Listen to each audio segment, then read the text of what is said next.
오늘 소개할 사연은 처음 들었을 땐 솔직히 믿기 힘들었습니다. 딸로 입양해줄게 대신 이 계약서에 사인해. 이 말 한마디로 시작된 2년 10년 뒤 126억 유산을 남기고 세상을 떠난 한 여인. 그리고 그 유산을 받은 입양딸에게 내려진 단 하나의 조건. 친부모와 다시 만나면 모든 걸 잃게 될 거야. 사랑이 계약이라면 우리는 과연 어디까지 감당할 수 있을까요?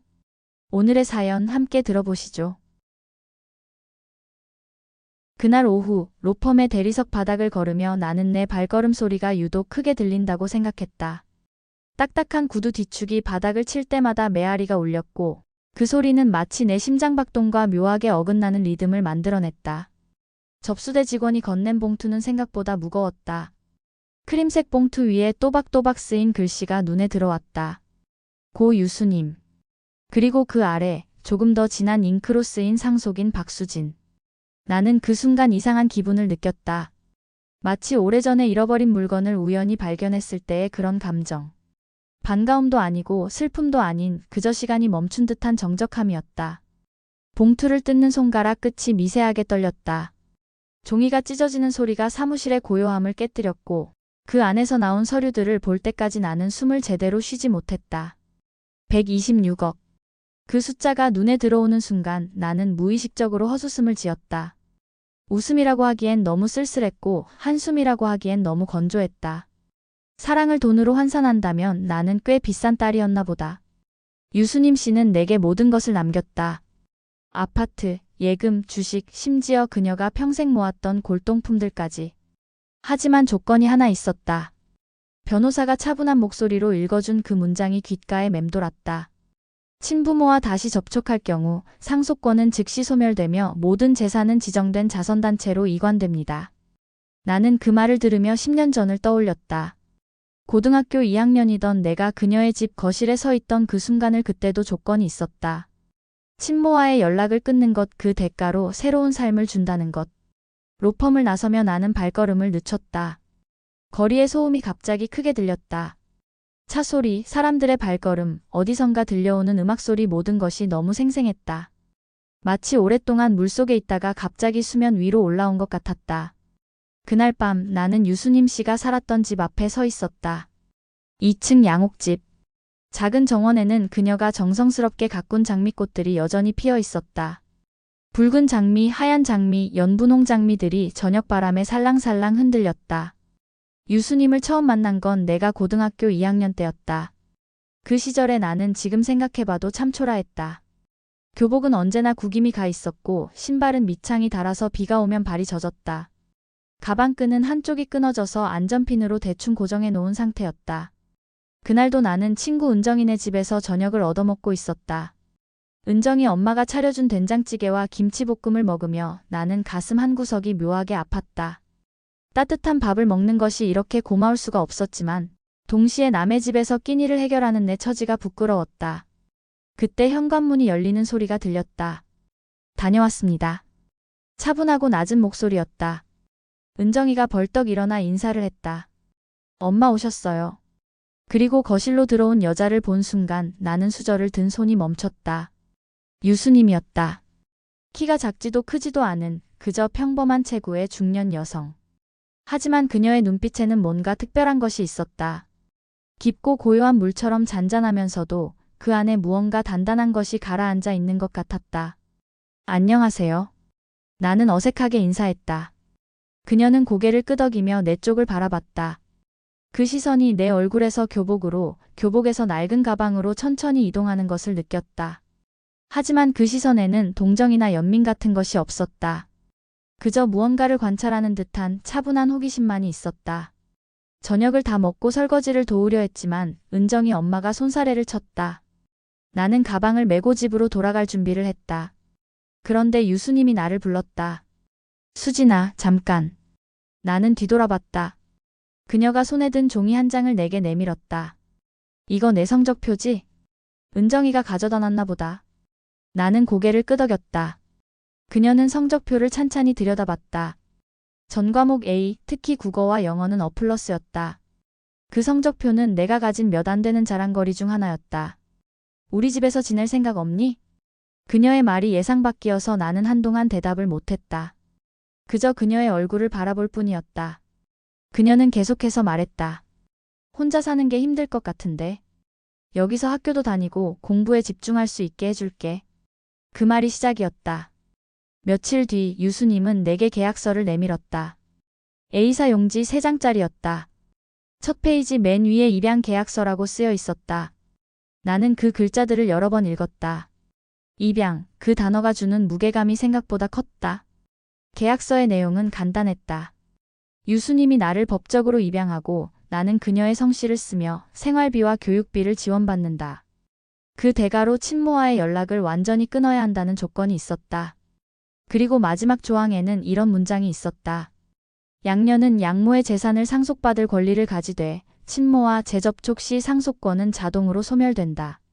나는 그 계약서를 읽으며 복잡한 감정에 휩싸였다. 한편으로는 구원의 손길처럼 느껴졌고 다른 한편으로는 뭔가 차갑고 딱딱한 거래 같기도 했다. 하지만 선택의 여지는 없었다. 그 무렵 내가 살던 집은 말이 집이지 사실상 폐가나 다름없었다. 전기가 끊긴 지 2달이 넘었고 수도도 나오지 않았다. 엄마는 한 달째 연락이 없었다. 냉장고는 텅 비어 있었고 내가 먹을 수 있는 건 학교 급식과 친구들 집에서 얻어먹는 저녁뿐이었다. 나는 망설이지 않았다. 아니, 망설일 이유가 없었다. 볼펜을 들고 계약서 마지막 장에 내 이름을 또박또박 썼다. 박수진, 그 순간부터 나는 유수님의 딸이 되었다. 유수님의 집에 들어간 첫날 나는 모든 것이 신기했다. 스위치를 누르면 불이 켜지고 수도꼭지를 틀면 따뜻한 물이 나왔다. 냉장고는 음식으로 가득했고 내 방에는 깨끗한 책상과 의자 그리고 새 이불이 준비되어 있었다. 하지만 진짜 가족은 아니었다. 그 집에는 6명이 앉을 수 있는 커다란 식탁이 있었다. 윤희, 나는 원목 테이블 위에는 항상 깨끗한 식탁보가 깔려 있었고 가운데에는 작은 화분이 놓여 있었다. 하지만 나는 그 식탁에 앉아본 적이 없었다. 내가 밥을 먹는 곳은 부엌 한 구석에 있는 작은 테이블이었다. 접이식 테이블에 플라스틱 의자 하나. 유수님은 내게 말했다. 네가 편할 거야. 여기서 공부도 할 수 있고. 실제로 그 자리는 나쁘지 않았다. 창문 바로 옆이어서 햇빛이 잘 들었고 냉장고와 가까워서 물이나 우유를 가져다 마시기에도 편했다. 하지만 그곳에서 혼자 밥을 먹을 때마다 나는 내가 이 집의 식구가 아니라는 것을 확인하게 되었다. 유수님은 나를 잘 챙겨줬다. 옷을 사주고 학용품을 사주고 과외까지 시켜줬다. 하지만 그녀가 내게 따뜻한 말을 건넨 적은 거의 없었다. 대신 이런 말을 자주 했다. 수진아, 너는 공부 잘하니까 우리 집에 어울려. 그 말을 들을 때마다 나는 묘한 기분이 들었다. 마치 내가 장식품이나 애완동물 같다는 느낌. 예쁘고 똑똑해서 집안 분위기를 좋게 만드는 그런 존재. 유수님의 친척들이 집에 올 때마다 나는 항상 같은 소개를 받았다. 얘는 입양한 아이야. 그 말과 함께 나는 자연스럽게 모임에서 배제되었다. 어른들이 거실에 둘러앉아 이야기할 때 나는 내 방으로 올라가야 했다. 명절에 친척들이 모여 윷놀이를 할 때도 나는 부엌에서 설거지를 돕거나 방에서 책을 읽어야 했다. 처음에는 서운했다. 왜 나만 빼놓는지, 왜 나는 가족 사진을 찍을 때도 맨 구석에 서야 하는지. 하지만 시간이 지나면서 나는 그런 감정에 무뎌졌다. 아니, 무뎌지려고 노력했다. 나는 벽지처럼 존재하기로 했다.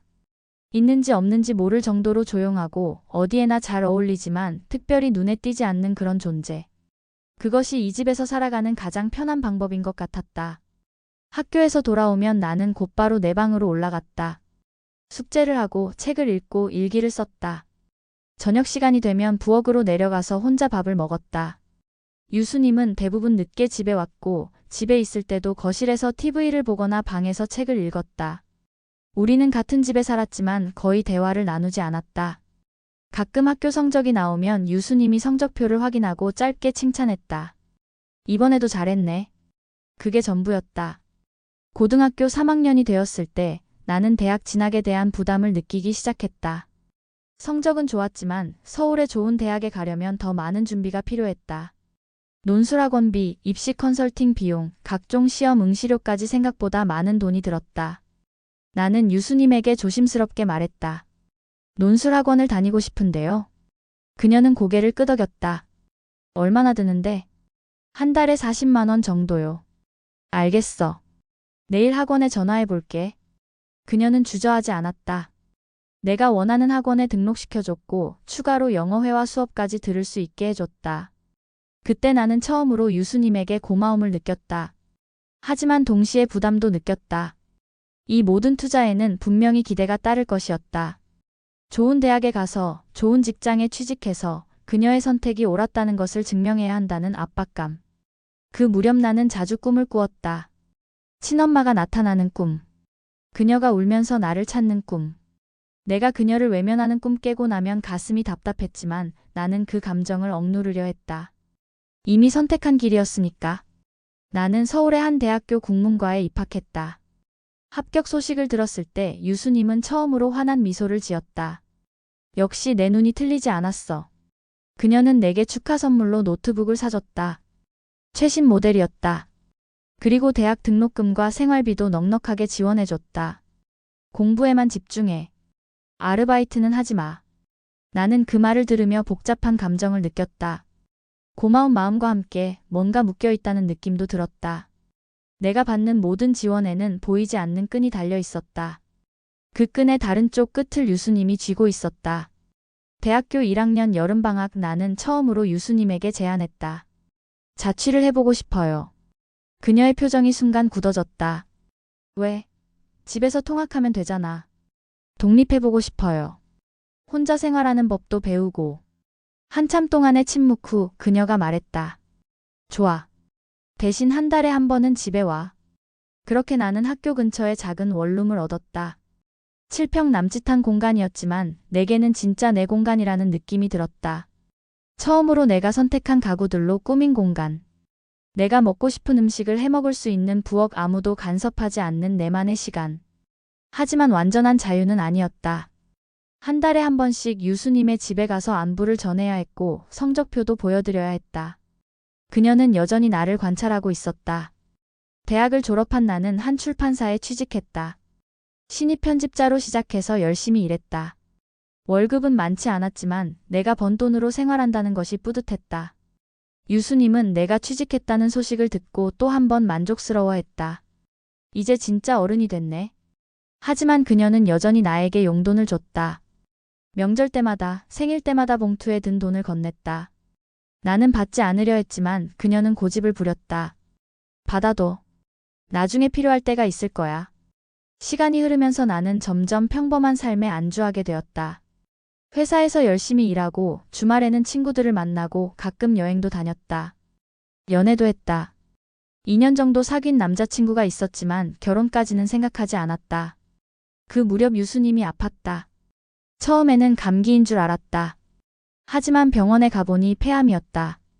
그것도 말기였다. 유수님이 입원한 병원은 집에서 1시간 거리에 있었다. 나는 매일 퇴근 후 병원에 갔다. 간병을 도와주고 그녀와 대화를 나누고 필요한 것들을 챙겨줬다. 그때 나는 처음으로 유수님과 진짜 대화를 나눴다. 병실은 조용했고 그녀는 많이 약해져 있었다. 항암 치료의 부작용으로 머리카락이 다 빠졌고 얼굴도 많이 야위었다. 어느 날 저녁 그녀가 창 밖을 바라보며 말했다. 수진아, 나 후회하는 게 하나 있어. 나는 그녀 옆에 앉아서 들었다. 너를 너무 차갑게 대한 것 같아. 사랑하는 방법을 몰랐나 봐. 그 말을 듣는 순간 내 가슴이 먹먹해졌다. 지난 10년 동안 쌓인 감정들이 한꺼번에 올라왔다. 서운함, 외로움, 그리고 그럼에도 불구하고 느꼈던 고마움. 아니에요. 저도 잘 몰랐어요. 어떻게 해야 하는지. 그녀는 내 손을 잡았다. 그녀의 손은 생각보다 따뜻했다. 그래도 너를 키운 게 내 인생에서 가장 잘한 일인 것 같아. 그날 밤 나는 병실 의자에서 잠들었다. 꿈속에서 나는 17살이었고 유수님은 내게 처음으로 따뜻한 포옹을 해주었다. 유수님의 병세가 급격히 악화되었다. 의사는 시간이 얼마 남지 않았다고 했다. 나는 회사에 휴가를 내고 병원에서 지냈다. 그녀는 의식이 있을 때와 없을 때를 반복했다. 의식이 있을 때마다 나를 찾았다. 수진아, 거기 있니? 네, 여기 있어요. 고마워. 끝까지 곁에 있어줘서. 나는 대답 대신 그녀의 손을 꼭 잡았다. 어느 날 새벽, 그녀가 갑자기 눈을 뜨고 말했다. 수진아, 나는 널 사랑했어. 방법이 틀렸을 뿐이야. 그 말을 듣는 순간 나는 눈물이 났다. 오랫동안 참아왔던 눈물이 한꺼번에 쏟아졌다. 저도 사랑했어요. 그녀는 미소를 지었다. 그리고 며칠 후 조용히 눈을 감았다. 장례를 치른 후 유언장이 공개되었다. 변호사 사무실에서 읽어준 내용은 충격적이었다. 유수님은 자신의 전 재산을 내게 남겼다. 부동산, 예금, 주식, 보험금까지 합쳐서 126억 원이었다. 하지만 조건이 있었다. 친모를 만나서는 안 된다는 것.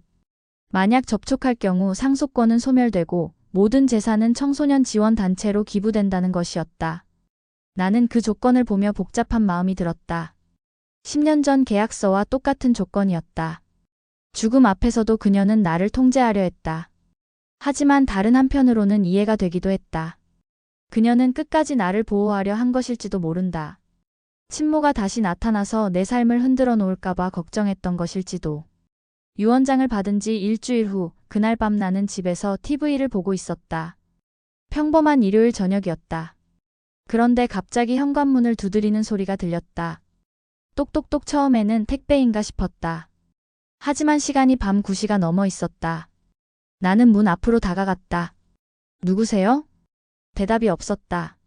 하지만 문을 두드리는 소리는 계속되었다. 더 간절하고 더 절박하게. 나는 문을 열었다. 그리고 그 순간 시간이 멈춘 것 같았다. 중년의 여자가 서 있었다. 머리는 반백이었고 얼굴에는 깊은 주름이 새겨져 있었다. 옷은 낡았고 손에는 비닐봉지를 들고 있었다. 하지만 그 얼굴은 내가 기억하는 얼굴이었다. 10년 전에 마지막으로 본 나를 낳아준 여자의 얼굴. 그녀는 나를 보자마자 눈물을 흘리기 시작했다. 수진아, 나 기억 못하겠니? 엄마야. 그 목소리. 예전보다 쉰 목소리였지만 여전히 내가 기억하는 그 목소리였다. 나는 한 발짝 뒤로 물러섰다. 현실이 갑자기 무너지는 느낌이었다. 10년 동안 꽁꽁 얼려두었던 기억들이 한꺼번에 녹아내렸다. 어린 시절의 냄새, 그녀의 손길, 함께 봤던 만화영화, 그리고 마지막 날의 차가운 작별. 어떻게? 나는 겨우 그 한마디를 꺼냈다. 그녀는 계속 울고 있었다. 복도의 형광등 불빛 아래서 그녀의 눈물이 반짝거렸다. 수진아, 미안해. 정말 미안해. 그녀의 목소리는 떨리고 있었다. 나는 문틈 사이로 그녀를 바라봤다. 현관문을 완전히 열지는 못하겠더라. 마치 그녀를 들여보내는 순간 모든 것이 달라질 것 같았다.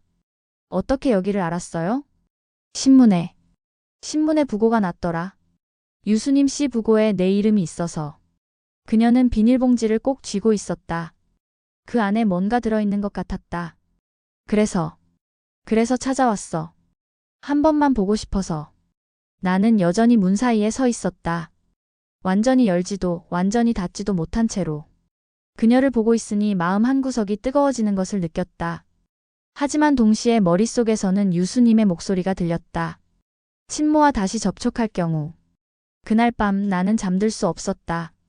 친모의 얼굴이 계속 떠올랐다. 그녀가 흘린 눈물, 떨리는 목소리, 그리고 그녀가 들고 있던 비닐봉지까지. 결국 나는 새벽 4시에 일어나서 거실에 앉았다.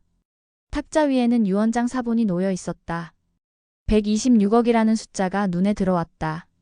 그 돈이면 뭘 할 수 있을까? 집을 사고, 차를 사고, 평생 일하지 않고도 살 수 있을 것이다. 여행도 마음껏 다니고 하고 싶은 일만 하며 살 수 있을 것이다. 하지만 그 대가는 친모와의 단절이었다. 10년 전에도 같은 선택을 했었다. 그때는 어려서 다른 선택이 있다는 것도 몰랐다. 하지만 지금은 달랐다. 나는 어른이었고 내 선택의 무게를 알고 있었다. 창 밖으로 해가 떠오르기 시작했다. 오렌지빛 햇살이 거실을 물들였다. 나는 그 빛을 바라보며 생각했다. 과연 사랑을 돈으로 재는 것이 옳은 일일까? 며칠이 지났지만 나는 결정을 내리지 못했다. 회사에서도 집중이 안 되었다. 동료들이 무슨 일이 있냐고 물어봤지만 뭐라고 대답해야 할지 몰랐다. 그러던 어느 날 퇴근길에 버스 정류장에서 기다리고 있는데 누군가 내 어깨를 톡 쳤다. 돌아보니 그녀였다. 친모였다. 수진아. 이번에는 울지 않고 있었다. 하지만 얼굴에는 여전히 걱정과 그리움이 묻어 있었다. 잠깐 시간 있니? 커피라도 한 잔. 나는 고개를 끄덕였다. 어차피 피할 수는 없는 대화였다. 우리는 버스 정류장 근처에 있는 작은 카페에 앉았다. 그녀는 아메리카노를 주문했고 나는 라떼를 시켰다.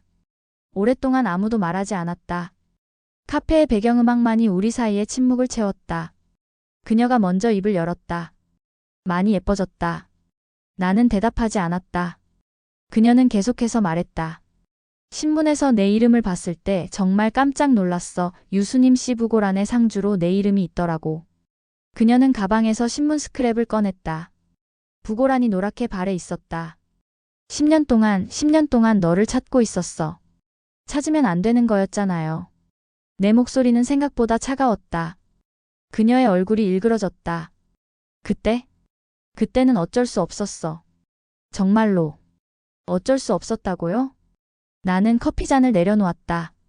손이 미세하게 떨리고 있었다. 엄마가 절 팔았잖아요, 유수님 씨한테. 그 말을 하는 순간 그녀의 얼굴이 완전히 무너졌다. 눈물이 다시 흘러내렸다. 팔았다고. 그렇게 생각하니? 그게 아니면 뭐예요? 나는 목소리를 낮췄다. 카페에 있는 다른 사람들이 쳐다보고 있었다. 유수님 씨가 나한테 그랬어요. 엄마가 나를 포기했다고 기꺼이 넘겨줬다고. 그녀는 고개를 흔들었다. 아니야. 그게 아니야. 그녀는 10년 전의 이야기를 시작했다. 내가 모르고 있던 진실을. 그때 우리 집 상황은 정말 최악이었다. 아버지는 사업 실패로 큰 빚을 지고 도망갔고 어머니는 혼자서 빚쟁이들과 싸워야 했다. 집은 경매로 넘어갔고 전기와 가스는 끊겼다. 그 무렵 어머니는 몸도 많이 아팠다. 스트레스성 위염으로 제대로 음식도 먹지 못했다.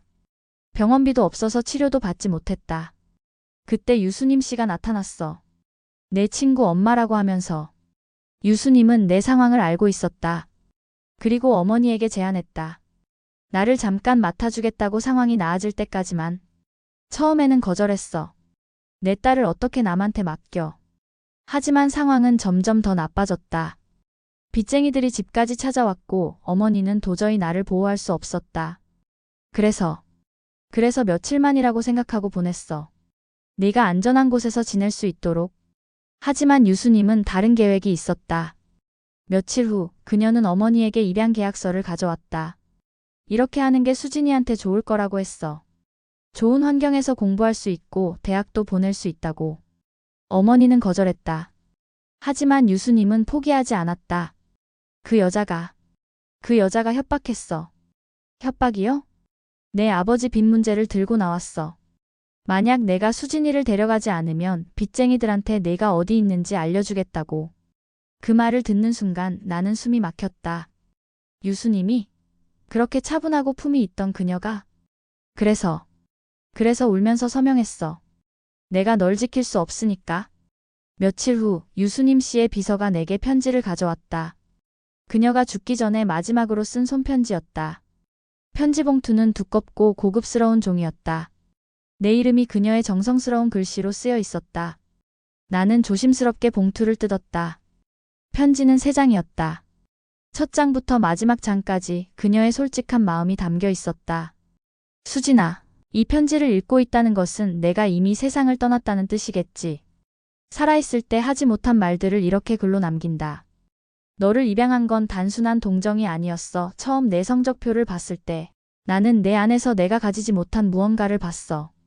총명함과 순수함, 그리고 끝까지 포기하지 않는 의지. 네 엄마가 널 넘기려 할 때 나는 그걸 막을 방법을 찾았어. 그래서 계약서라는 형식을 택한 거야. 그게 널 완전히 보호할 수 있는 유일한 방법이었으니까. 10년 동안 너를 키우면서 나는 많은 걸 배웠어. 사랑이 뭔지, 가족이 뭔지 하지만 표현하는 법은 끝까지 배우지 못했구나. 차갑게 대한 건 미안해 하지만 그게 내 방식이었어. 너무 깊게 사랑하면 놓아주기 어려워질까 봐 두려웠어. 내 친엄마에 대한 조건은 너를 위한 거야. 그 여자가 다시 나타나서 내 삶을 흔들어 놓을까 봐 걱정됐어. 하지만 이제 내가 충분히 어른이 되었으니 선택은 내 몫이야. 126억이든 12원이든 그런 건 중요하지 않아. 중요한 건 내가 행복한 거야. 마지막으로 고마웠어. 10년 동안 내 딸이 되어줘서. 사랑해. 유수님. 편지를 다 읽고 나서 나는 한참 동안 울었다. 지난 10년 동안 풀리지 않았던 모든 감정들이 한꺼번에 터져나왔다. 서운함, 외로움, 그리고 깊숙이 숨겨두었던 사랑까지. 나는 변호사 사무실에 전화를 걸었다. 상속을 포기하겠습니다. 변호사는 놀란 듯한 목소리로 물었다. 126억을 포기하신다고요? 신중하게 생각해보세요. 이미 결정했습니다. 친모와 접촉하셨나요? 네. 전화기 너머로 한숨 소리가 들렸다. 그럼 유언장 조항에 따라 모든 재산은 지정된 자선단체로 이관됩니다. 네, 알겠습니다. 전화를 끊고 나서 나는 이상하게 마음이 가벼워졌다. 126억이라는 무게에서 벗어나니 숨이 쉬어졌다. 나는 친모에게 전화를 걸었다. 그녀가 준 번호로. 여보세요? 엄마. 저예요. 수진이. 전화기 너머로 흐느끼는 소리가 들렸다. 수진아. 정말 네가 맞니? 네. 만날 수 있을까요? 정말? 정말 괜찮아? 네. 이제 괜찮아요. 우리는 한강공원에서 만났다. 벤치에 나란히 앉아서 지난 10년의 이야기를 나눴다. 그녀는 그동안 어떻게 살았는지, 얼마나 나를 그리워했는지 이야기했다. 나도 내 이야기를 했다. 유수님과의 생활, 대학 시절, 직장 생활까지. 그리고 마지막에 126억을 포기한 이야기도. 126억을 포기했다고? 그녀는 믿을 수 없다는 표정을 지었다. 왜 그랬어? 그 돈이면 사랑이 더 소중하니까요. 그 말을 하는 순간 나는 정말로 그렇게 생각한다는 걸 깨달았다. 6개월 후 나는 작은 북카페를 열었다. 회사를 그만두고 전 재산을 털어서 차린 조그만 카페였다. 20평 남짓한 공간에 책장을 가득 채우고 커피와 차를 파는 소박한 가게. 카페 이름은 수님의 선물이었다. 유수님을 기리는 의미에서 지은 이름이었다. 벽 한쪽에는 그녀의 사진을 걸어두었다. 병들기 전에 건강하고 평온해 보이는 모습의 사진을. 친모도 가끔 카페에 왔다. 처음에는 어색했지만 시간이 지나면서 자연스러워졌다. 그녀는 커피를 마시며 책을 읽었고 나는 다른 손님들을 응대했다. 딸이 참 훌륭해요. 다른 손님들이 그런 말을 할 때마다 친모는 조용히 미소 지었다. 그 미소에는 자랑스러움과 함께 깊은 미안함이 섞여 있었다. 카페를 연 지 1년이 되던 날 나는 책장을 정리하고 있었다. 유수님이 생전에 읽었던 책들을 기증받아서 진열해 놓은 코너였다. 그 책들 사이에서 작은 메모 한 장을 발견했다. 수진이가 좋아할 것 같은 책. 언젠가 함께 읽어보자. 그녀의 글씨였다.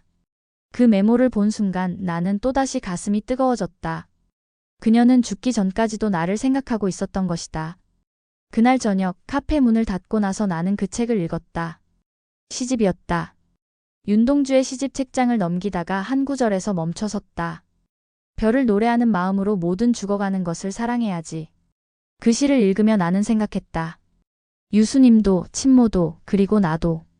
우리는 모두 별을 노래하는 마음으로 서로를 사랑하려 했던 것일까? 지금 나는 30살이 되었다. 북카페는 작지만 단골 손님들이 생겼고 나름대로 자리를 잡아가고 있다. 친모와의 관계도 조금씩 회복되고 있다. 아직도 어색할 때가 있지만 예전보다는 자연스럽다. 가끔 사람들이 묻는다. 126억을 포기한 것을 후회하지 않느냐고. 나는 항상 같은 대답을 한다. 전혀요. 돈은 중요하다. 하지만 그보다 더 중요한 게 있다는 걸 나는 이제 안다. 진짜 가족이 뭔지, 진짜 사랑이 뭔지. 유수님은 계약서로 나를 데려왔지만 마음으로 지켜줬다. 그녀만의 방식으로 나를 사랑했다. 서툴고 어색했지만 그것도 사랑이었다. 친모는 나를 보내면서도 끝까지 그리워했다. 10년 동안 나를 찾아 헤맸다. 그것도 사랑이었다. 그리고 나는 두 사람 모두를 받아들이기로 했다. 완벽하지 않은 상처투성이인 사랑이지만 그것이 내가 선택한 길이다. 사랑은 피가 아니라 선택으로 완성되는 것이다. 누구를 사랑할지, 어떻게 사랑할지, 언제까지 사랑할지 모든 것이 선택이다. 나는 여전히 외롭다. 하지만 예전과는 다른 외로움이다. 누군가의 딸이었고 지금도 누군가의 딸이라는 사실이 그 외로움을 조금은 따뜻하게 만들어준다. 카페 한쪽 벽에는 유수님의 사진이 걸려 있고 다른 쪽에는 내가 어릴 때 친모와 찍은 사진이 걸려 있다. 두 사진 사이에는 이런 글귀를 써 붙여놨다. 사랑은 완벽하지 않아도 괜찮다. 진실하기만 하면. 오늘도 카페에는 사람들이 와서 커피를 마시고 책을 읽고 조용한 시간을 보낸다. 그 모습을 보며 나는 생각한다. 모든 사람이 나름의 이야기를 가지고 있구나. 모든 사람이 나름의 방식으로 사랑하고 있구나. 그리고 그것으로 충분하다. 네, 지금까지 가슴 깊은 이야기였습니다. 사랑이라는 이름의 계약서, 그 안에 담긴 건 돈도 조건도 아닌 누군가를 지키고자 했던 한 사람의 방식이었습니다. 우리는 때때로 너무 늦게 알게 됩니다. 누군가의 침묵이 사랑이었음을. 오늘 이 사연이 지금 누군가를 사랑하고 있는 당신에게 작은 울림이 되었길 바랍니다. 여러분의 이야기를 기다립니다. 여기는 마음의 사연이 흐르는 밤, 다음 시간에도 다시 찾아뵐게요. 안녕히 계세요.